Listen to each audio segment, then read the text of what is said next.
What's good, y'all? Today we doing another one of these videos where we're gonna be informing everybody about ways that they don't have to despise waking up in the morning. So my first question with my special guest Ryan Curtis, and we're gonna get more detailed in that. But I like to start this whole thing off with the most important question: do you like your job? Man, I love it, man. It's I always wanted to get into a job where nothing would be the same every day. Saw my mom and dad doing 9 to 5s. I knew I didn't want to do that. So I just wanted something that was going to be different every day. With this, it's just a toss up every day, something different. Just never know what to expect. So kind of keep me on my toes. Just so we could talk about the amount of years we've known each other for almost a decade now. It practically is a decade, which Yeah, actually man, sounds 11 years. really old now. Yeah, Wow. yeah, 11 years. Yeah. With that, I only brought that up because I'm like, I remember when we were in college and you were talking about this. You and one of my other friends was talking about becoming a firefighter, and I was just really locked in. Like, man, I'm interested in doing that too. That didn't pan out, but I'm happy with what I do. I definitely will say that I look at you all and I get jealous, and then I remember I got 2 bad feet now, a bad knee, and I'm like, yeah, this probably ain't the thing for me to try to be carrying somebody up a stairwell or down a stairwell for that cool little competition that y'all do sometimes on video, as like a part of y'all training. And we, if you want to bring that up in a second, definitely. It sounds like you do have a job that is challenging in a good way. Is that Right, accurate? that's correct. So, what would you say is some of the most challenging parts of the job? Let's start positive. Let's start positive because you're a firefighter, so I'm sure you've seen some things. Um, so you want me to talk about basically what I feel like my job, how my job is challenging or why it's challenging? When I say challenging, I mean like if you're right when Apple just started and Steve Jobs walks in the room and says, "I need you to make a Mac, and Okay. this is what I want in there," and it's Okay. like I ain't never seen that before, but I'm excited to try Um, to figure this out. But it's a challenge. right. So the first thing that pops in mind is whenever I've worked for two career departments. So whenever you're green or a rookie or new or neo, whatever they decide to call you, um, one of the things that's challenging to me is trying to earn the respect of your officer, your peers, other firefighters, FAOs, your district chief, whoever you might come across, whoever you're working with that day. And it's kind of hard starting out only because they don't know you. And when that bell goes off, it's showtime, and they gotta know that they can trust you. And the only way for that to happen is for you to be put in a situation with them. And I was fortunate enough to when I started in Cincinnati, I got that option, or I got the opportunity to showcase my talents and my knowledge several times, and I earned the respect from the guys pretty early on, just based off what I was able to do, how quick I move, my ability to recognize certain situations. And that's what those guys are looking for. They want to know that they can count on you. So if guys aren't talking to you and they're not making fun of you, they don't like you. And it's just that simple.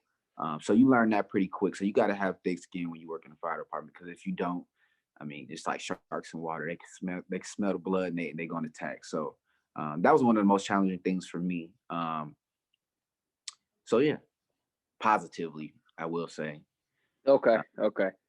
So I intentionally didn't say exactly what your job is, and I recognize that people are starting to get the idea that you're a firefighter. But let's get right. real specific about what your actual title is, because I'm certain you have a certain position inside of the department, and as well as if you're willing to tell me how long you've been doing this and what other departments you've worked in. Um, so my current position is firefighter one. There in the city of Cincinnati, there's 4 different step ups, or 5. So you basically start out as a firefighter zero, which is a probationary firefighter, and then every year you get a step up. Um, so by year 5, you'll be a firefighter 4. And basically what that is just basically a salary change every year. Not necessarily dealing with any type of certifications or anything, or promotions or anything like that. basically just time on. Um, so I'm firefighter one right now, which means I basically have 2 years on, or will in February. Um, so to answer the second part of your question, I actually started out with the city of Decatur as a firefighter, and I eventually promoted to FAO, which is the next step after a firefighter, which is a driver. Basically, that person is in charge of whatever truck that they're, or whatever apparatus that they're driving for the day, the members on it, and just making sure that you don't get in any accidents. You make sure you get to the scene in a safe but prompt manner, driving with due regard and all that good stuff. Um, and eventually, just depending on what you're driving, if you're driving the engine or if you're driving a truck, you got two different uh, sets of goals or objectives that you're trying to reach within the first 5 minutes of arriving on scene. So You said engine or truck. When you say the truck, are we talking about the truck that's just a normal truck driving to the scene, or we like when you say engine and truck? What's the difference? So there's two different companies. There's an engine, which is basically suppression. Those are the guys that are grabbing the hose lines and putting water on fire. Um, the truck guys, which I'm on, we're more in charge of ventilation, which is either cutting a hole in the roof or putting a fan at the front door, trying to get smoke out of a building, searching for occupants that may be inside, and then pulling them out. So those there's different sets of objectives when we're talking about tacticals when it comes to um, structure fires and whatnot. So the engine guys, those are the guys putting water on the fire, and the truck guys, we're the real heroes. We're the ones going in pulling people out. So no, no Was shade that to intentional? no shade to the engine guys. Yeah, definitely, definitely. Because everybody's part is super important. I mean, at the end Right. of the day, you all are literally, and that was kind of why I always admire firefighters. Is you all are actual heroes. Like, and you don't have powers, but I mean, to walk into a fire, that's some hero type stuff when it comes Yeah, to it's the a lot of people. superpower of not have of conquering your fear. I should say. Yeah, a lot of people say that, but it's really organized chaos and calculated risk. So nobody's just blindly running in the fire. Hmm. It's very calculated. So just throwing that out there. And I remember somebody telling me that one time in college about organized chaos. So I definitely understand how that can, once you understand it's organized, it puts things into a context where this thing seems ridiculous, but it's like we have a plan. And when you know you have a plan, you don't overthink, you just follow through with the actual plan, and it Right. allows you to be successful. That's exactly what it is. So so So, absolutely. so when you said you transferred to Decatur, because first off, whipping a fire truck sounds like, I guess, the engine. It sounds amazing. That actually sounds cool. Does I never even would have thought to ask this question, but does the person who drives the engine have to acquire a license for that, a special license for that? Um, yes, and different municipalities require different things. So when I was in Georgia, I had to go to pump operator school and get my pump certification, which is a national certification. And then I had to go to aerial school because we had what's called a quint down there, and I'll explain that later. And then I had to go to aerial school and get my aerial operator license or certification, and that is a national certification as well. And basically, a quint is an engine and a truck put together. So basically, it has a pump on it and hose line to where you're able to pull off hose and squirt water, and it has a ladder on top of it as well. So we're able to do aerial operations like putting it on top of a roof, rescue operations, and all that good stuff. So I had to do a little bit of both because I had worked for a smaller department. Um, so yeah, but here they don't really require that. You study for the test, you pass, you're promoted. You're expected to perform the duties. Um, but there's some math that is involved with pump operations as far as driving the engine. There's a lot of equations involved. A lot of it now is simplified. So we have in City of Cincinnati pump charts to where it kind of takes the thinking and the mathematics out of it. So drivers are quickly able to deploy hose line and get the correct pressures to the guys that are inside fighting fire. So um, yeah, it's very, like, again, like I said, it's very calculated. Um, it's very well organized, and it happens very fast. So yeah. What does that cross over? So that was the part I was kind of curious about. Your previous experience in Decatur and then transferring back, well, not Yeah. back, but transferring here to Cincinnati. What did that cross over? Did you have to start back at zero? Oh man, you like I said earlier, you starting at zero. You coming in, you're green, you're a rookie, you're new. We're called six men. I'm a six man. You're new. I mean, basically, Regardless of how much time you've done. none of that matters when you come to the city of Cincinnati. You're first in the nation, first professionally paid fire department in the United States. They have a cloud about them. They do not care. You will learn everything Cincinnati way, which is a good thing, because that means that everybody is always on the same page.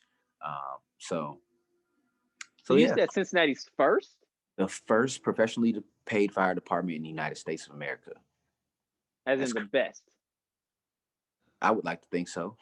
You'll have guys from FDNY, Boston, LA, uh, you know, that will say that they're the best. And FDNY, really has a great department.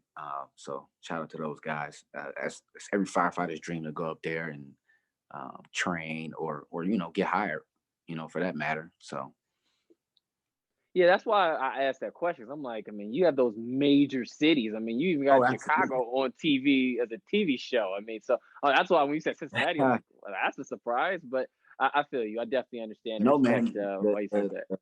There's a lot of rich history with firefighting in Cincinnati. And if people took the time out to go to the fire museum in downtown Cincinnati, if you live here, you would learn a lot that there was a huge fire truck manufacturer in Cincinnati that used to be, I want to say, don't quote me, but they used to be off of Spring Grove, Aaron's Fox, um, fire trucks or fire apparatus. That used to be made here in Cincinnati. I believe it was one of the first steam engines. There's just a lot of history that comes along with the Cincinnati Fire Department and why guys, never leave. There's guys that are like 60 going on 70 that still work and are firefighters and are drivers in the fire department. So that's just an attest to show you how much these guys actually love what they do. Um, so there's a lot Is of it pride. is it like being in a fraternity? So like when you go to another city, if you were to just go to Charlotte or something like that, and you're still here, but you're visiting Charlotte, could you just like have connections in Charlotte with other Oh, firefighters? absolutely. Actually, I was just in Savannah, Georgia, Tybee Island, for my birthday this past September. And we were in Walmart shopping for groceries, and I ran into a couple of firefighters down there, and we just started sharing war stories. So it's almost like, you see somebody with uniform on, you're gonna talk to them, you're gonna see, what you can learn from them, what you can learn about the area. They might invite you over for dinner, or tell you come by the station. You might learn something. So I always take an opportunity if I see somebody, especially if I'm out of town, to try to talk to them. And a lot of guys carry patches. So these patches right here, they'll carry them when they travel, so that way they can trade patches with whoever they might come across in whatever city they're visiting, or if they're out of the country. So there's guys that do collect patches. There's a couple firehouses in the city where I mean there's patches from all over. I mean all over. I mean it's just a huge board with probably over 1,000 patches on it. So So what you're there's saying is firefighters exchange jerseys after games. it basically is what it is. Absolutely, that's the best analogy for that. Absolutely. That's dope, man. That's dope. So I'm just curious. I mean, so what was the first? And we're gonna go all the way to the beginning since we really got deep into this conversation. And I'm hoping people actually enjoy it. So let's go to the beginning though. What was the first profession that you remember wanting to have? Um, I wanted to be a police officer, believe it or not. Now here's the caveat to that. My grandfather was a deputy sheriff up in Summit County, at Akron Canton Airport, where I'm from. Shout out to Canton. Um, I grew up watching him, uh, go to work and put that uniform on, and how people would stop and kind of stare at him in awe. when they would see him with, his gun on his hip, or he have it in his holster, and it'd be kind of like right here, and as we walking through the store. And I always uh, liked the fact that people looked at him like that, even if it was a look of disgust, because he always walked with his shoulders, straight, his chin up, and he didn't care. He would speak to you. He would say hi. He was always nice. Um, and listening to some of the stories he told me. I mean, people haven't liked police for a very long time, but for me, it was the sense of pride he had in the work that he did, that did it for me. Um, Hmm. but growing older, I grew apart from that after he passed away, and I still have some of his paraphernalia and stuff like that. But uh, I think I was more drawn to being a firefighter because of my ability to relate to people. I mean, just I have a saying that I feel like no matter where in the world I am, I can always find common ground with anybody. And I mean, my girl hates it every time we go somewhere. She's always like, "You always got to stop and talk to somebody, or somebody always knows you." So um, I always felt like it was the perfect opportunity for me, because you get to talk to strangers every day, and they like talking to you because you're a firefighter. So it works out So great. that I mean, you're talking about emotional intelligence, EQ. I feel like there's going to be a theme here at some point, but to make sure people recognize how important it is to be able to connect with people, to engage with people, to have good social skills, it can't Absolutely. be understated. Because I mean, you're going to have to go into a crisis. I'm guessing. Well, obviously, you're going into crisis, and you're going to have to calm people down. You're going to have to convince them that you're there to actually save them, opposed to them being in their manic state and Yeah. just thinking that Sometimes life is bad. So go ahead, man. sometimes you can't you don't really have time to think, and training just kind of kicks in. You just kind of react. It almost becomes secondhand nature. Um, so you know it, people people think that you're doing hero work, but really it's like secondhand nature to you. It just comes to you, like you see something and you're like, if something is presented a certain way to you. I mean, there's a million variables that I could sit here and talk to you about, but that's a story for another day. um but if something presents to you a certain way, you automatically know, like, boom, I need to do this without anybody saying anything. And it might be like two or three other people thinking the same thing, and you guys are going to do the same thing at the same time. Um, so it's just a way of thinking. Being a firefighter is just a way of thinking, a way of life. It's not necessarily you know how brave you are. It's because you just don't have time to think. Just don't. Yeah, whatever. I'm saying whatever to that whole thing because at the end of the day, people they definitely know that it is very important to be brave to have that job. But my cousin was a firefighter in Auburn, and I know that they had to well in Alabama, and I know down there they had to go to the top of I think the big screen at the actual Auburn University football field, and it's like you got to climb all the way to the top of that on a ladder, which is beyond the level of thought that I want to imagine thinking, looking down in that Listen, scenario. So you can talk all this you talking, but people need to understand that once you hit a certain level of talent and you work so hard, he's talking about muscle memory here now, baby. Like this is muscle memory, and it is. it's just second nature. But that doesn't take away from the actual skill that you've developed over time. There's a saying in the fire service: everything you want is on the other side of fear. Everything you want is on the other side of fear. You want to make that Explain graph. that. Make that explain that, because So that you got a message right here, and I need you to develop that real quick. so basically, so can you see me? Yeah, I So got you. so so basically, um, a lot of people, just I'm just gonna take a very simple example. So there's a lot of people who are afraid. Are you afraid of heights? I'm not afraid of heights. I've learned this a long time ago. I'm not afraid of heights. I'm afraid of falling from the heights. That's everybody, okay, including myself. So if if your job is you're on a truck, we talked about the truck earlier. Their job is to get on the roof, cut holes, ventilate, and all that good stuff. So Let's say you're getting on a 5-story roof and you got to climb up this ladder to get on the roof. The ladder's going to be moving. It's going to be shaky. That's not going to feel safe. But in your mind, you're thinking there's guys inside that need to put this fire out and it's hot. They're waiting on me to cut this hole in the roof to pop this top to let some of this heat out, so they can see and so they can move forward, so they can put water on the fire.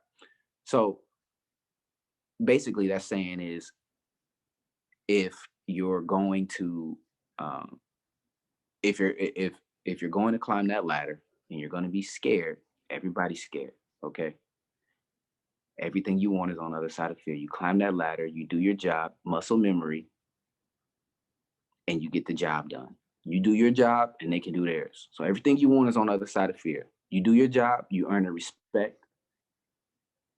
You see what I'm saying? It all goes hand in hand. Yeah. Um, I just mean, like plus, go ahead. just like I was gonna say earlier, like everything you want is on the other side of fear. Everybody dreams of making a grab, saving somebody's life as death is at their heels. You know what I'm saying? So everybody wants to make that grab. Everything you want is on the other side of fear. You know what I'm saying? So I mean, there's guys out there that made grabs and they talked about it and they talked about if they had made a left turn versus a right turn, how they probably wouldn't be here. They probably would have perished.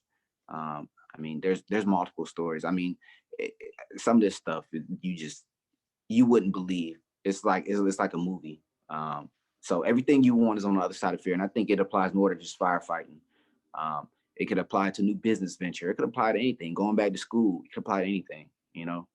So I love that Yeah. saying. False experiences appearing real. So like that's the acronym I was told what fear stands for. Because you're Mhm. sitting here getting nervous and scared about an idea. Like if I'm sitting here trying to climb up that ladder, I'm afraid of falling and I'm picturing myself falling. This is a false experience. I'm freaking out about an experience that Mhm. hasn't happened and isn't happening. And Yep. I'm making it appear real because I'm having a physiological Reaction. reaction Yeah. to that. And that's crazy. So my next question was, and I think you already answered it. What's the common myths about being a fire, or at least a common myth or understanding about being a firefighter? That we're lazy and we sleep all day, and that a lot. I think the public thinks that. I think police officers think that to a certain extent. Um, yeah, we get that a lot, and the reason is because people don't really get to see what we do every day. So people might walk Hmm. past the fire station and they might see us in there, and we may not be doing anything. But the reality of it is that we do a lot of training. Um, and we do a morning drill, we do a night drill, we do street drills. So basically, um, a thing that we've been hitting on real hard recently is learning the streets, because you can rely on technology, only so much. You can lean on it; it's a tool for you to use, but this is the ultimate tool. You know what I mean? Because a computer can die and go down, but this will stay up and it'll keep running. So what we've been hitting on a lot is learning streets. Um, Word. and I think that is one of the most important things a new firefighter or any firefighter could do is just learn streets. So we do that. We do. We go inside buildings. We do walkthroughs, of new construction buildings and buildings that we already have. Um, and we'll go look out. We'll go look at the layout of the building. If we get a fire, if our hose will stretch. So there's a lot of different factors, into training. But there's just small pieces that we focus on a day-to-day basis. We might pick one building and we'll hound on it for like an hour, and everybody will go around the room and everybody will ask good questions. And people will clear it up. If somebody's more familiar with the building than somebody else, they'll be like, no, that's not right. The standpipe is here, it's inside the stairwell, XYZ. And, we just kind of bounce stuff off of each other, and then we'll go look at the building and pre-plan. And that's what we call it. We'll pre-plan and walk through the building to make sure that if we do have a fire, again, it's organized chaos. We know exactly where we're going. We know where the hydrant is. We know where the FDC is. We know where the standpipe is. So our SOPs kind of, You take saying over. acronyms? You're saying acronyms that we don't know. Our standard operating procedures, um, or standard operating guidelines, SOPs, SOGs. You'll hear firefighters say that all the time.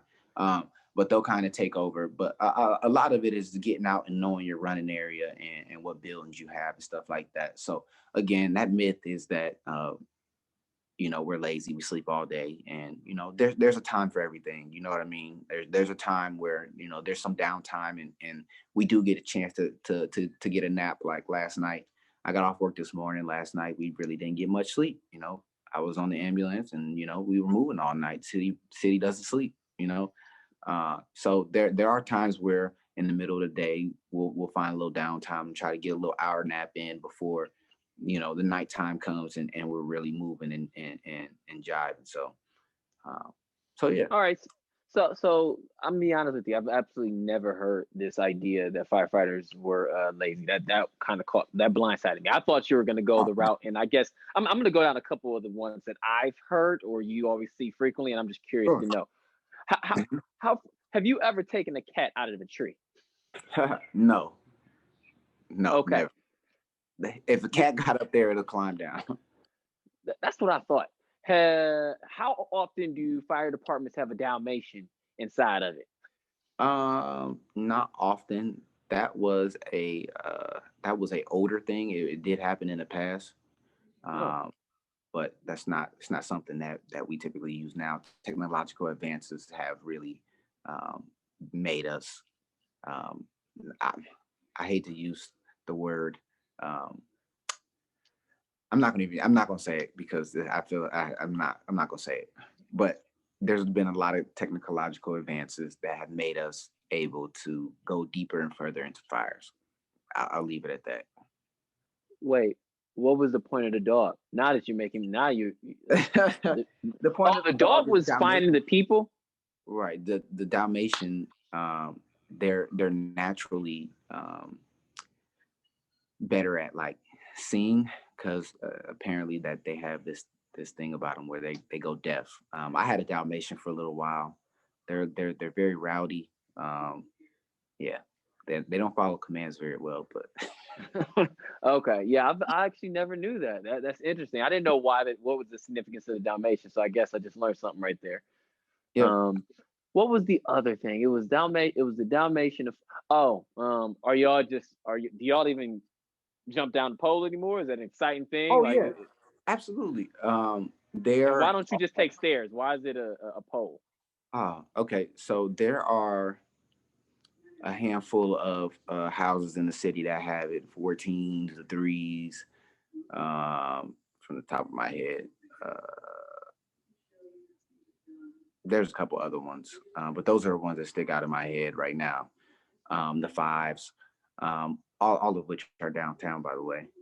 Fives is OTR, but we Is take that the the name of the poll. department? OTR. The numbers. You keep saying Oh, the five. numbers. I don't know those. Yeah, yeah. So like those are different companies. So the 14s, the threes, the fives, those are just different houses in the city. Gotcha. Um, so we take the pole versus the stairs. A lot of the older guys don't really take the poles anymore, but I do. If it's something serious in the middle of the night and we're all in bed, I will take the pole. It's just the quickest way to get to the truck. Um, you don't want somebody to beat you into your first due area. You just don't want it to happen. And any firefighter anywhere across the United States or in the world for that matter is going to agree with me. You take the What does pole. that mean? The You first take the due area too. your first due area. So every house in the city has a certain area that they cover, and that particular area is assigned to that station, or firehouse. Okay, so if if the tones drop and the address comes in and it's in that area, that defined area, that is your first due area. Anything outside of that is your second due area or your third due area, depending on how far away it is or where it falls on the map. That's just a logistics thing anywhere in any metropolitan area, any large metropolitan area, I should say. So we take the pole because we want to get to the truck as fast as we can and put your gear on, and to get an apparatus and get out the door within 60 seconds. That's the goal. from the time the first tone sounds, 60 seconds. So you want to be moving outside of the station at 60 seconds. At 60 seconds mark, you should be outside of the station. So the pole just takes seconds off, basically. Versus taking the stairs, you take stairs, come down, kind of come out the door into the bay or the apparatus floor, and then you got to go around the truck. It's just seconds. Seconds matter. Okay, so that's basically what it is. I think what every minute of fire doubles. So seconds matter. Wow, every minute of fire doubles. I didn't know that, but wow, 60 seconds to get out of, like, I mean, I couldn't even imagine. I've been on call with the job where you'd hear a crisis taking place and you got to immediately run over there, and it's just like at a certain point you're I can't imagine you being asleep at the house and then an alarm go off. I feel like you don't hit that snooze button anymore, dude. I would Oh think man, that waking up at home, yeah, I do. I do hit the snooze button only because I know I'm at home. But when that tone goes off, I mean, the difference between an EMS call and a fire tone. They're two different distinct tones. Or entrapment, one is kind of longer than the other. So if you hear a steady tone, is doo, it's a fire. Like you just know it's a fire. So you kind of understand the sounds and whatnot when those tones are starting to sound. It takes you a while, but again, your brain gets trained to it. So Okay, so you said you hear this tone take place in the middle of the night, and you hop up and get on that pole. And you got to be out in 60 seconds. The real right. question now follows is, what's your hours if you're staying the night at a department? Like, what's Uh, your average hour for a work week? so we normally work 40 hours in a work week. So we are on 24 hours and we're off for 48 hours. It's never really truly 48 because you're still at work when you get off. You know what I mean? You still got Hmm. to make your way home. Um, so um, we start at 7 a.m. and we get off at 7 a.m. the following day. And then we're off. So I got off this morning. I worked on Monday, so I'm off Tuesday and Wednesday, and I go back to work Thursday morning. Uh, and I'll be there until Friday morning, until 7 a.m. So yeah, that's how our schedule goes. And then every 3 weeks we get what's called a Kelly Day, which is a guaranteed day off. Um, so it works out. Are these hours as magnificent as they sound? And what does vacation look like for a firefighter if with this type of time? Um, it's ideal for the actual firefighter, but it's kind of rough on families. Um, it's okay for us because we're used to it, but your spouse or your husband, for all the women firefighters out there, it's kind of rough on them because they understand it, but they don't. And you're away. That's a day you're not with them and you're not helping out with the kids or whatever is going on at your home in your home life. Um, but to answer your question about the schedule, oh yes, lovely. Um, I mean, every 3 weeks I get a week off, or but there's been a lot of overtime in the city, so like I've been just picking up overtime on my days off. But anyway, every 3 weeks I get a day off, so I never work a Wednesday if I don't want to, never. Um, so that's my day off in the city. Every Wednesday that comes around and it's my shift that's working. It's my day off. I don't have to come in. That's my dedicated day off. So every 3 weeks that pops up. Every 3 weeks I'm supposed to work a Wednesday, but it's called a Kelly Day, and I'm off, and I get paid for it, and it's lovely. So So is that I 5 days straight? Because that's five. I'm counting 5 days. That's 5 days straight. So that's correct. So actually, it's coming up next week. So I work Thursday, I work Sunday, and then after Sunday, when I get off Monday morning, I won't have to be back in the city until Saturday morning.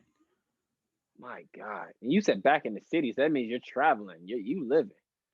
I mean, yeah, I mean, no, but yes. I'm just saying. I also have a part-time job that I work at too. So I'm there every 6 days.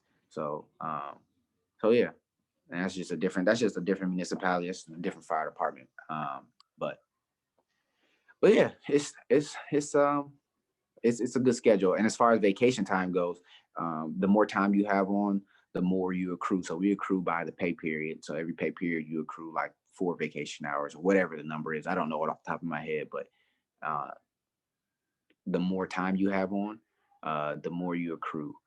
Like the more time you accrue. So like if I have 15 years on, I might accrue 7 hours a pay period or something like that. It just, it just depends. Hmm.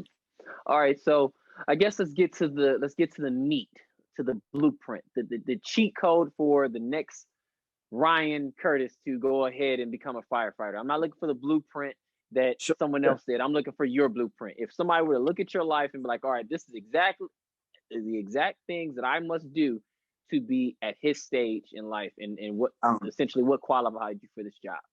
um, I'm just gonna throw this out there, okay? Because in the fire service, there's a lot of second generation, third generation firefighters. Um, there's a lot of nepotism in the fire department across the United States. Okay, so those people always have a leg up on you, because it almost becomes a family tradition to become a firefighter, um, in those second and third generation family homes. Um, so I say all that to say I had a lot of help. Uh, I had a mentor who was always by my side, um, who answered the phone and still continues to answer the phone if I call. I mean, it could be about anything. It could be about how much money I should put away in deferred. I mean, literally anything. So basically, what I'm getting at is I found someone who was reaching back and was looking to grasp onto somebody and bring them along. And that's basically what he did. And that was the blueprint for me. And I'm telling you right now, without him, I probably wouldn't be where I am right now. I will not name that person, but he knows who he is, and he knows how I feel about him, and what he's done. He's not only did it for me, but he's done it for several other people, people I have gotten hired in the city with as well. Uh, so that person is a huge help in the city, and he knows who he is. He's that guy. But for me, a lot of it too was outside of that. The caveat to that was that I didn't tell you about is that I started out my career as a volunteer in a small city named Edgewood, Kentucky. I was there for a year, and that's basically where um, my passion grew for firefighting, and that was my base knowledge. Um, I didn't get hired in the city of Cincinnati. It's a very competitive field to get involved with. There was over 5,000 applicants, and I placed in the top 100 and still didn't get hired. Uh, so that just shows you that your network is your net worth. Because again, like I said, that person really reached back and he really grabbed me and was like, "Hey, I'm bringing you on. So Hmm. pack your bags and get ready." Um, and basically, I left Cincinnati, moved to Georgia, and I was afforded my first opportunity with City of Decatur Fire Department. And shout out to Chief Tony Washington, Chief Vera Morrison out there, all the first all woman command staff in the United States. Wow. So they're still holding on to that. Um, so I learned a lot from her, and I learned a lot from City of Decatur Fire down there, and was able to bring some of that experience with me up here.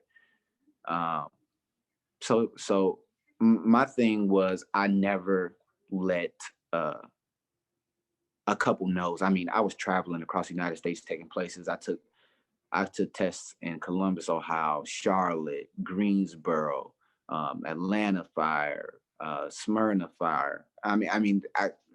There's just so many different places. I got told no, and I wasn't good enough, or I didn't score high enough. You can't let that deter you. You can't let people tell you no, discourage you. Okay. You have to keep pressing on, keep pressing forward, and don't quit. Because the moment you do, you give up all your hopes and dreams. And I never gave up on it. Like I said, I got some help, but also I never gave up on my dream of where I saw my life going and what I wanted to do with my life. So that played a huge role for me as well. So That's if crazy, anybody man. so if anybody, is looking for that, I'm more than willing to help reach back. I mean, I've people reach out to me all the time, and they want to become a firefighter, and they say they want to become a firefighter, and I'm like, hey, I tell you what, I have no problem buying you the book I studied out of. It's $5. It's on Amazon, and I'll ship it to you. I've done that for a few people. Um, and some people, they tell me they're interested, and they fizzle out. I mean, and it just is what it is. Um, some people just can't stand the process. And some of the processes that I went through were over a year long. The one I was with Cincinnati to get hired on was 11 months long. Um, so I applied in January, got hired in November, late November. Um, so it's just a long process, a long, tedious process, and you have to navigate your way through it. So, and that's where I got a lot of help as well. Being patient, and trying to understand, asking the right questions. Um, so yeah, man, it's that was my blueprint, and that's how I got where I am today. Um, So you said some stuff in there, and I don't want to linger on it because I really want to lay out the actual steps, but we can't ignore the fact of how important it is to be resilient. That's a fact in life, but just Absolutely. your story of being resilient and being tenacious about what you wanted to achieve. Just the number. How many? It sounds like it's been multiple. So how many times were you turned away from being a firefighter? You ain't got to say At, the actual location. Just how many times? at least 10, at least, including the city of Cincinnati once. So, um, yeah. You just got to keep going, man. That's powerful because I think people I mean most people quit like after the first time, unfortunately, because it's like this isn't what God wanted for me. If He wanted me to have it, He wanted me to have it. No, He needs you to keep pushing sometimes. Like, Yep. and Absolutely. maybe it's not the second time, maybe it's not the third. Absolutely. Apparently, it's not the 10th. So Absolutely. that's amazing, man. That's amazing. But first step, and it's well, let's not say first step because you went to college. Is that a requirement to be a firefighter? It's not a requirement, but more departments are moving towards when you when you do actually get hired somewhere, and you are a firefighter and you want to promote, they are starting to require you to have a 4-year degree. It doesn't really have to do anything with having any type of fire science degree or anything like that. Just a 4-year degree. So a lot of departments are starting to move towards that. Um, so I would say no, it's not needed offhand. As an entry level firefighter, no. But when you get in somewhere and you get hired and you get comfortable with your work schedule and everything like that, go back to school.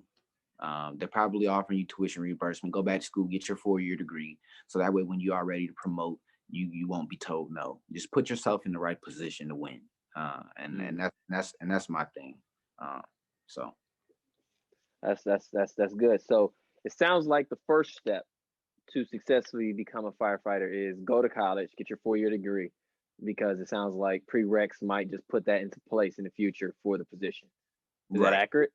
I mean, Second, it just depends on how you look at it, because knowing what I know now, I probably wouldn't have went to college. I probably would have gotten hired on the fire department first, and went and got my 4-year degree after, and got my tuition reimbursement, and that way I wouldn't have had all the student debt. At this point in my life, at this point in my life, you kind of got to be honest with yourself. You got to be honest with yourself, and be real, because financial freedom is the ultimate goal in anybody's life, no matter what your profession is. So be smart about your finances going forward, because it's just be smart. man, that student loan conversation, we can't escape that apparently. I mean, our generation, we Oh, really understand not it in a way that others don't. I mean, people are looking at us like we care about titles. Let's be honest, we don't care about the title. We no, know that you care about the title, and absolutely. you care about the title to pay us based off the title, and we're fighting hard to get to the starting line. Like you went to school when it didn't cost you practically nothing. I'm Anything. going to school when it costing me my foot It's fitted. and maybe anything else. Absolutely. And so like no, we're trying to get to the starting line on our salary. We're trying to actually finally feel what our salary actually feels like. Uh, So again, I think that one is kind of discretionary. It's kind of up to what that person feels like, And I mean, there's a couple different things I could tell somebody, but if they want to reach out to me, that's fine as well. I can talk to them about it, about their options. So, um, yeah, Okay, so you said so I'm hearing you on the conversation. So you said you would have worked for the fire department first and then went and got your 4-year degree. What would that Cor- even look like? What I mean, would it have been the same job that you got with your degree? absolutely. Everybody is paid the same. Um, Getting hired. Okay. There's some people that did get hired when I did, and they have their paramedics license, and they make more. That's just based off certification level. Okay. So that has nothing to do with your talents. It's just something that they did before they got hired there, and completed and have been doing for a while. And but you can get there too, and can make the same amount of money as them. Um, so you know, uh, going to college has nothing to do with your salary in the fire department. There are fire departments who will pay you $2,000 to $4,000 for your associates and bachelors a year, but again, that's kind of getting fizzled out too.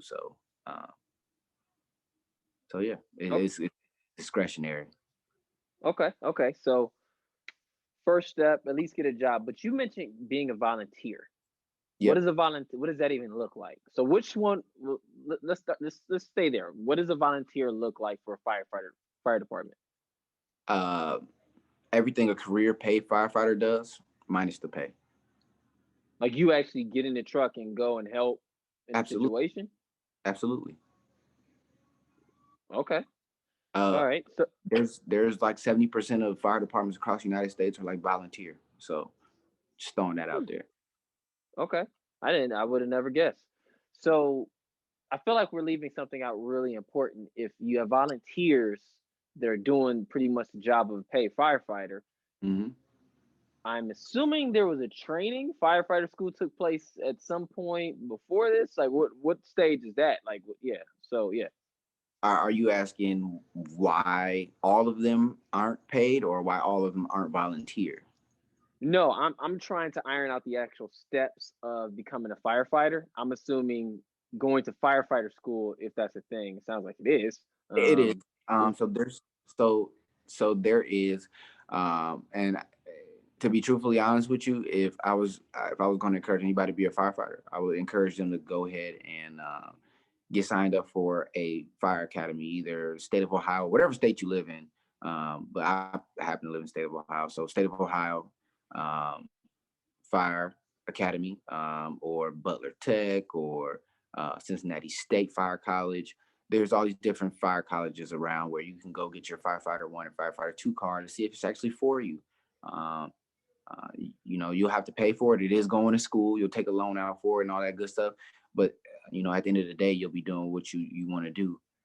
And sometimes what happens is at the end of those courses, you get your firefighter one and firefighter two card. Some of those there'll be chiefs that come in those classes, and sometimes those guys will get plucked and have a job waiting on them after they get out of that school. It might not be the department that they want to be on initially, but eventually they'll be able to use that department as a stepping stone and go wherever they want to, which is essentially what I did, except I moved states away and didn't have to really pay for it. They kind of paid for it for me with the State of Georgia Fire Academy down in Gypstick. So so how many years are we talking in school? we're talking 6 months. Six 6 months. Okay. Wow. Okay. How expensive is Fire Academy? Firefighter Academy. They vary, but if I don't really want to take a guess, but if I had to guess, I think it's like 2 semesters long, maybe. And if that, uh, and I would probably say, I don't know, 10 grand, anywhere between 10 grand, 15 grand. I Hmm. mean, versus going to college for 4 years and paying 50 or 60 grand, and now you got a trade under your belt where you can take to almost anywhere in the United States. So I think trades are starting to come back, but that's a different story too. Nah, I mean I'm in construction, so I fully understand the value and understand why people need to be locked in at trades. So as we mentioned, I'm the sorry, hang on. salary. I'm sorry, hang on for just a second. I don't want my phone to die on you. I'm just gonna grab my charger real quick. Give me 5 seconds. All right. So we have to acknowledge how he's talking about the consistency to being tenacious, going after it. He's hit on the conversation of student loans. He's hit on the conversation of not just student loans, not just we're talking about fear and embracing it and then pursuing past it. I mean, we're talking about a job in which you may not even think about all these things going into it, but you should because it plays such a significant role in your success. And these are some of the most basic things in life. And frankly, this is where somebody would say that you got a poor mindset. Like this is where you don't have a poor poverty mindset and you're able to grow. So let's stay on what we were talking about. I just wanted to add that little thing while you were taking care of your battery. But go ahead. You were talking about school. So yeah, like I said, about 10, 15 grand, 6 months, fire school. There's different levels to the other side of fire is EMS. So a lot of departments have both.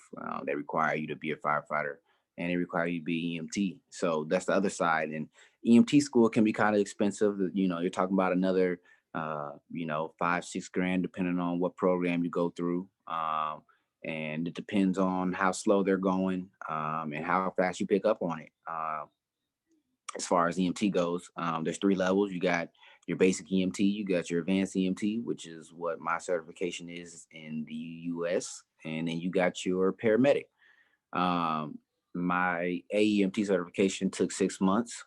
So it's kind of like they kind of put EMT and AEMT all together into one program. So that's why it took 6 months. And then your paramedic program, once you get through those two, is about 12 to 14 months long. And if it's condensed, it's about 10 to 11 months for a paramedic. Uh, so that's something that I'm working on right now is trying to get into paramedic school within the city. Mm-hmm. Uh, so I know in the city I went to go pay for it and it was 10 grand. I did not get in the class, but the class is 10 grand. So again, that's investing in you. That 10 grand is basically investing in myself and hoping that they'll give me tuition reimbursement because it's ran through the city. So I mean, Yeah. some What did you get your degree in? Because I feel actually like you got got your degree in something related. I actually got my degree in fire and safety engineering. Um, sorry, son's crying, but Oh, anyway, I understand. uh, but anyway, I got my degree in fire and safety engineering. Um, it was a 2 year degree that umbrellaed into a 4 year. Shout out to my Bearcats. That I got done in 3 years. So I took that and I ran with it. You can go get your master's if you would like to. A lot of chief officers do it. They get their master's in public administration or something else. So it just depends, whatever they want to do. Again, it's not required, but it'll get you that next level look if you're really trying to promote that high. Hmm. So yeah. So you mentioned student loans, and since we're Hmm. talking about school and this position, I mean, I don't run away from that conversation because I came out of college 3 degrees and started my career off with the whopping salary of $30,000 Oh man, before didn't we? before taxes. Didn't we all? So I guess my question is what is the average starting salary of a firefighter? And Um, what's the height? What's the most that a firefighter can make potentially? so that's a good question because again, depending on where you live, it can differ drastically. Um, Firefighters in the South make a lot less than firefighters up north. Sometimes it just has to deal with, the type of state you live in. Like Kentucky's a Commonwealth state, Georgia's a right to work state. It just depends, honestly, and it depends on how wealthy the metropolitan area you live in. If they have a strong union, there's a lot of variables. But I'll use my Georgia experience. Down there, I think I started out at making 36,000. Uh, Ended up at 45 as a driver before I left. And transitioning there or transitioning here from leaving there was a whole $30,000 pay raise. It's it looks a lot different, but there's a lot of different variables that go into that. So larger metropolitan, we have a very strong union. I mean, there's just a lot of different variables. So I mean, the highest a firefighter can make anywhere is up to 80 to 90 thousand dollars. Uh, Wow. so I mean, it just depends, and that's before taxes. You know what I'm saying? So Hmm. um, it just depends, and that's not counting like all the overtime that's available to you at your discretion. And so anybody can make over 100 grand a year if they really wanted to. They were that dedicated and wanted to work all the time. So there's guys that do it all the time. So But here's the thing. I mean, if we put this in an actual context, what we're talking about here is a person who works an entire day and an mhm, entire day and then has how many days off. When it comes to an actual job, now, I mean, yes, we're getting paid oftentimes for the value we bring, but the person that often owns a business is actually paying for your time, giving you money so right. you use your time that they don't want to use to build their dream. And what you're talking about is being in a position where you potentially, I don't know your life, but you did mention having another job. But you could Mhm. potentially be writing books. You could be traveling. I mean, you're Absolutely. essentially getting paid and getting to have more time on your hands than others. I mean, it doesn't feel like that because it's 24 hours, and you got a little one at the house, and family's going to feel it however they feel it. But So compared to the average person, there are a lot of guys who have side hustles. Mine just happens to be still in fire service, but um, there's guys who are carpenters. There's guys who do roofing. There's guys that do from anything like installing windows, doing whole house renovations, real estate. I mean, landlords. Guys are in everything. So, fixing cars and just like there's a guy that breeds roses and sells them every year. I, so there's everything. I mean, these guys are doing everything and anything.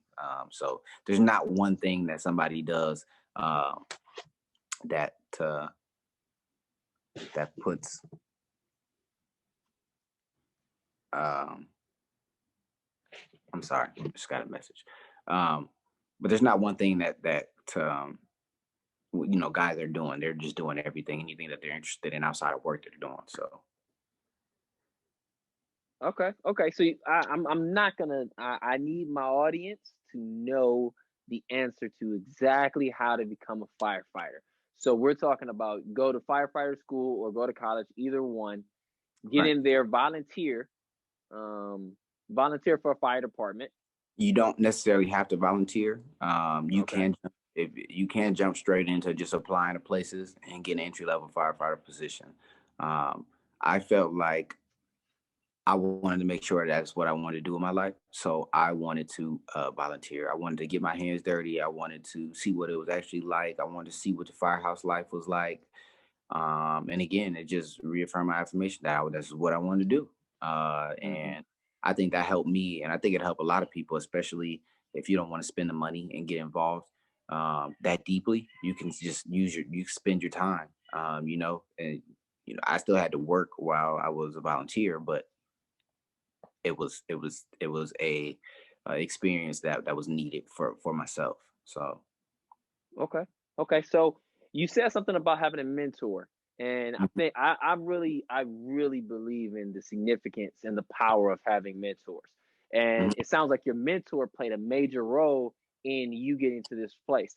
My Uh, question related to that is did you seek out that mentor, or did that mentor maybe come from your experience of being a volunteer down in Kentucky? Not too far. If you don't know where Cincinnati is in comparison to Kentucky, we literally right across the bridge, so it's uh, easy to be there.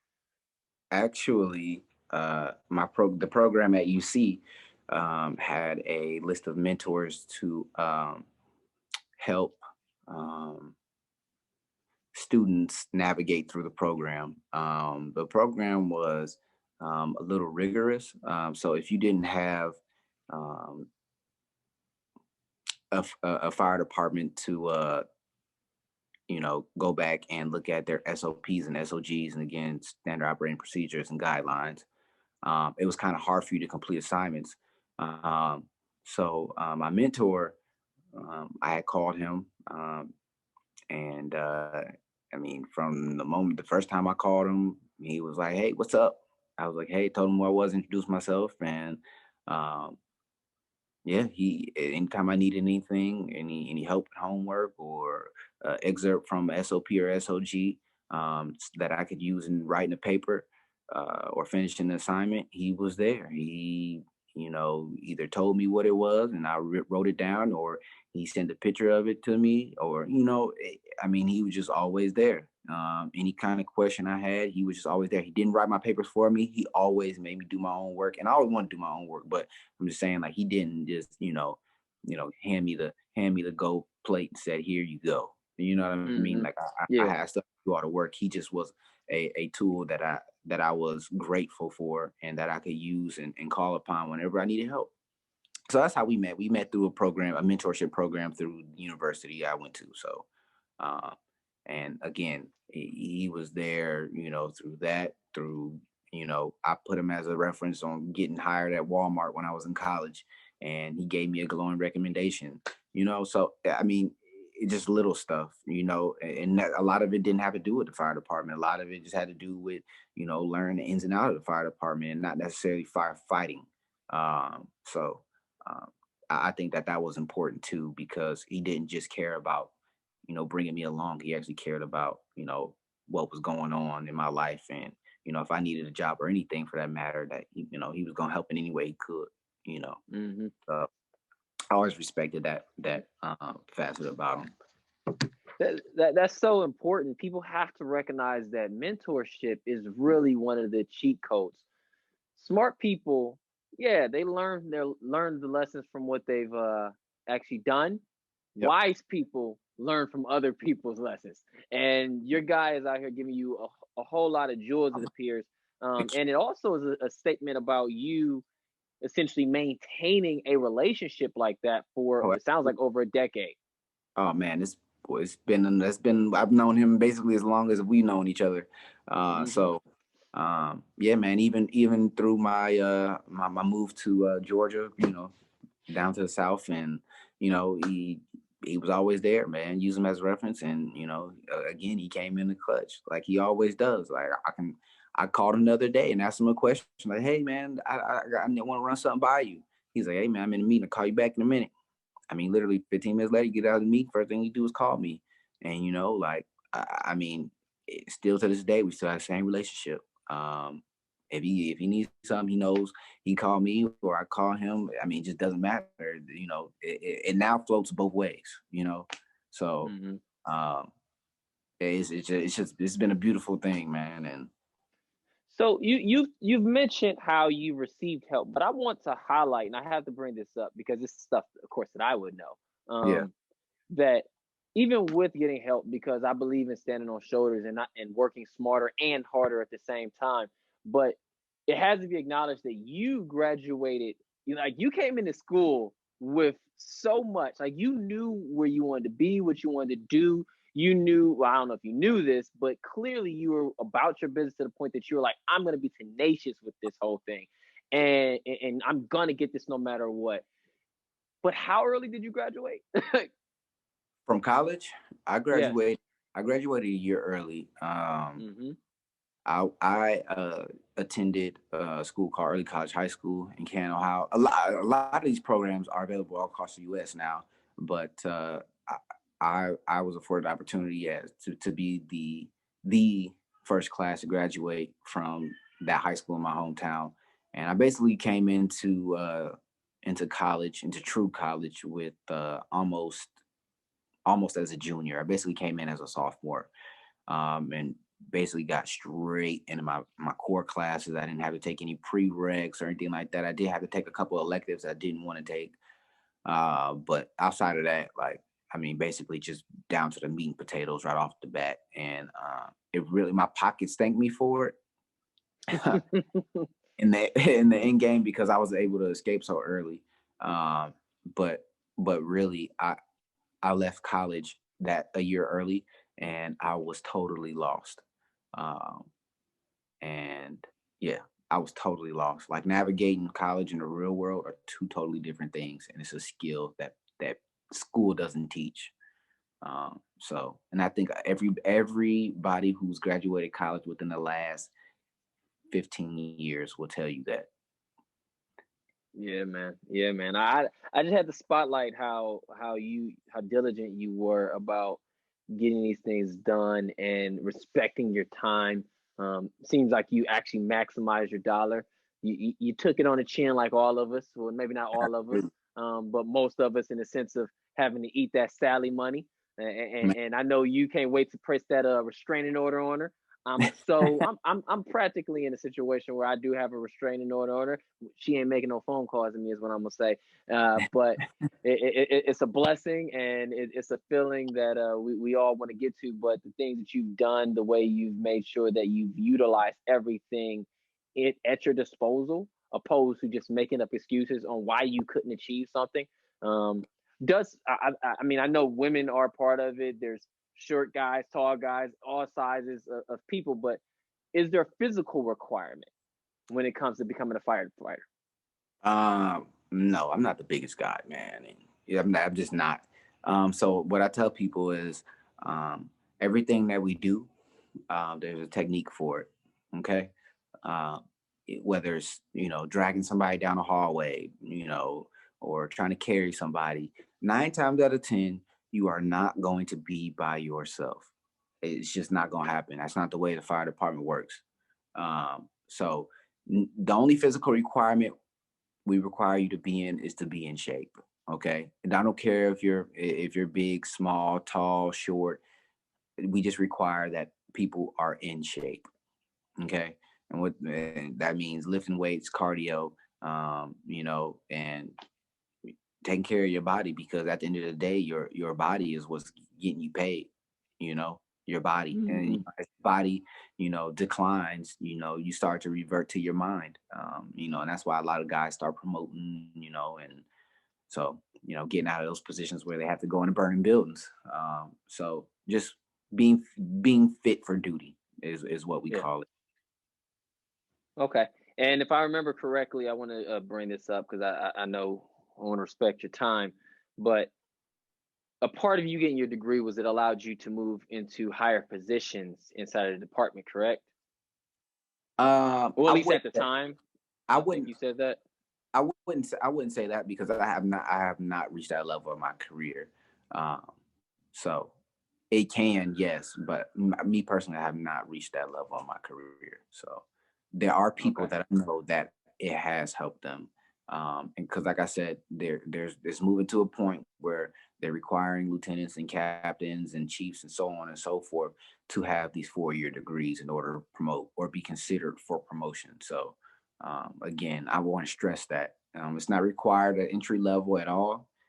It's not required, but in order for you to promote, and make the best opportunities for yourself later on in your career, yes, get a 4-year degree. Okay. And we mentioned this quickly at the beginning before we actually started recording, which is in this world, people like to talk about people that got the whole beer game and Oh, everything, yeah, and man. Yeah, and you just got the miscellaneous mustache at this moment yeah, man. where, I got the Robert Townsend mustache. So but there's a reason. There's a reason why so you yeah, don't have the there beer game. absolutely there's a reason. So we wear. Oh, well, I'll make two good points. So right now, because EMS is what we do 90% of the time. Right now, we wear these MSA 3000 masks, and basically, um, they're respirators with filters on them. They're masks with filters on them, so that kind of filtrate the air while you're wearing it. And with the pandemic going on, I think it's important, that I point this out. We wear these masks on basically every run or COVID run. I will put it on, so to filter the air, so I don't, contract the virus. But basically, we shave our faces so that we get a good seal on that mask, as well as our SCBA mask, because obviously we're not going in with a fire or burning building with all the smoke and the heated gases, like this. We're going to put our face piece on. We have a bottle on our back that weighs, I don't know, probably about 45 pounds, in this harness. And if you have hair on your face, um, it won't comply with the seal of the mask. So you'll have all this air leaking out. And although it'll be positive pressure keeping the smoke from coming in your mask, you're losing air, which means that you're losing time to be inside to get the job done. So yeah, Hmm. that's why we shave. So, okay, I just wanted to put that out there because I know how much you did appreciate having that back in Oh the day man, as it was growing yeah, in. man. It was a while ago because it took a while to get it to grow in. I know that Yeah, part. yeah, absolutely, man. Now uh, the more I shave, man, the more hair grows in. Um, so yeah, man. That's why we shave, and so yeah, that's basically the so I guess my Okay, so I guess my last thing I will call out is talking to a younger version of you, and it's really interesting saying this because I know how hard you've worked and how Mhm, intentional you were about getting to where you are. But if you were talking to a younger version of you, like actually Ryan, mhm. how would you expedite, if it was possible, getting to where you are now faster? Um, that's a good question, because there's a few different things that I probably would have done. Um, but the first thing I would have done is I would have taken the test to become a firefighter, um, long before I finished school. Um, and I would have did that, and I would have accepted a job and used tuition reimbursement to pay off, student loans or whatever, or to pay, to not take out student loans, and that way I would be mostly financial free. Um, because again, I can't stress that enough. Financial freedom is the ultimate goal with any job you have, and I keep stressing that, but it's important to me. It's more important to me now than it ever was before, and that's with any job, any profession, whatever. Like, it's just important. So that's what I probably would have done. I probably would have quit school for a little while just so I can go to fire school and learn the ins and outs and everything that I needed to know. And then after I got my feet wet and was able to manage school and work, I would have went back to school and finished my 4-year degree. That's just how I would have done it. Okay, and out of respect for the fact that you keep saying free, I'm going to ask two questions. First question is, Mhm. what's free? Or better yet, financially free, since you keep saying that. What does that actually look like to you? Financially free. Financially free to me is basically having no debt. You don't owe anybody. Being able to maneuver your money around the way you want to, investing money the correct way, and let your money work for you. Because essentially, right now, I'm basically trading my time for money. When really I want my money to be working for me. And that's that's Hmm. that's basically what financial freedom is to me. And I mean, it just is what it is, and that's 90% of America right now is basically you know time versus money.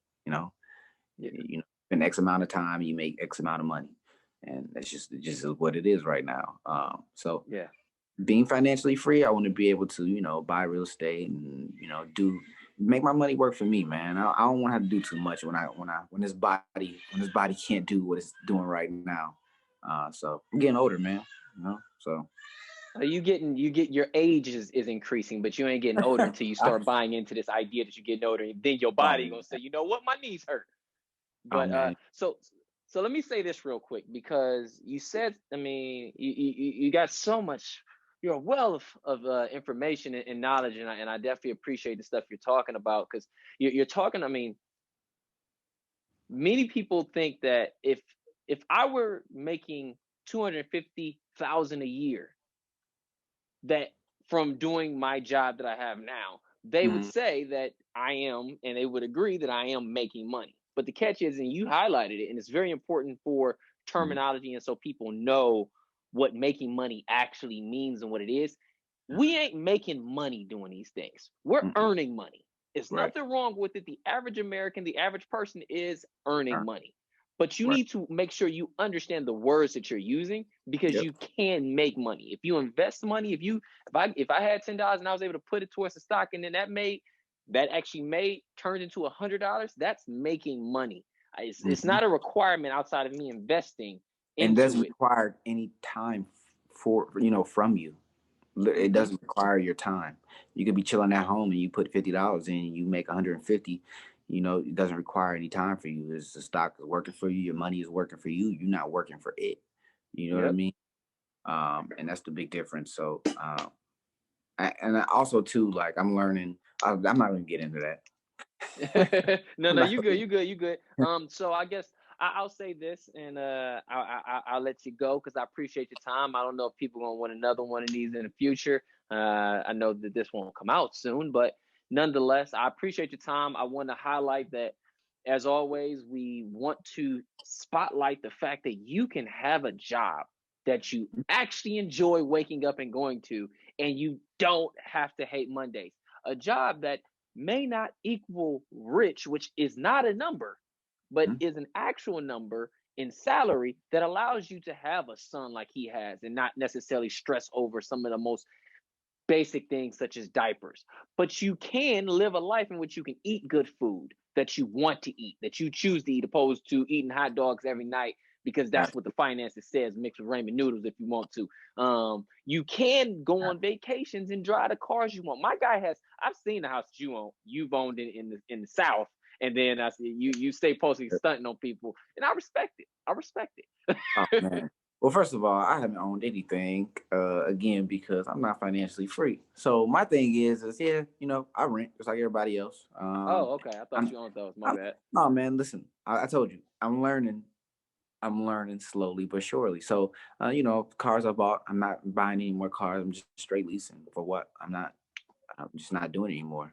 And eventually, Mm-hmm. I'll buy a little beater car and not have a car note, and that's just what it'll be. You know, Listen, listen, listen, listen. just He said leasing. I'm throwing it out the window. Scrap all that. If you can get you a nice little beater car, because I'm practically out of student loan debt, and I want to highlight that people yeah. see me driving around in my nice little Hyundai Elantra. It's a gold boy. I look at that thing, and what do I see every time I see it? The fact that let's start with the basics. I don't pay a car note because I paid it. Mhm. I think it was like $4,000. Got done with that thing real quick. Um, I don't. I pay my insurance twice a year. I pay in lump sums, Mhm. June and January or whatever. But during those time of years, I pay Yep. once, and then that's out of my life. All I pay for is gas, and if it has any issues. And I bought that boy somehow after it was 10 years old with 40,000 miles on it. And here's the catch: I get to keep all of the money that you spending on a car note. Mhm. And in doing that, I just move all of that money to pay off my student loan. So when I see that car, it has Absolutely. been the number one reason My I've been able to pay off student loans. While so everybody looks and like, that's what you're so driving. I'm like, that's what I got. Like, so look. So here's my reason. I got a bad deal on a car I had bought. So the okay. reason why I did a lease was so I can get out of that negative equity. And leasing basically is when it's time for me to get that car up, I no longer have a car note and I can go get a beater and I don't have no negative equity. So, it's again, it's one of those things where you kind of learn the system. You took a bad Mm-hmm. deal, you was young and dumb. Now you wising up, you got in the lease, you got out of negative equity, basically out without paying any of it. And I get to move forward after 3 years and not have any debt, have no car note, and I can just go buy a $3,000-4,000 car that I get, to and from work in. I'm cool. You got to flip your circumstances, and that's just what I'm working on right now. So yeah. Absolutely, absolutely, and I'm gonna stay with respect for time, as I said already. I said it was the last question. We obviously can keep doing this, and we got to do this offline. But I'm gonna send my guy off in the way that I personally can send him off, and that's go mob. Go mob, bro.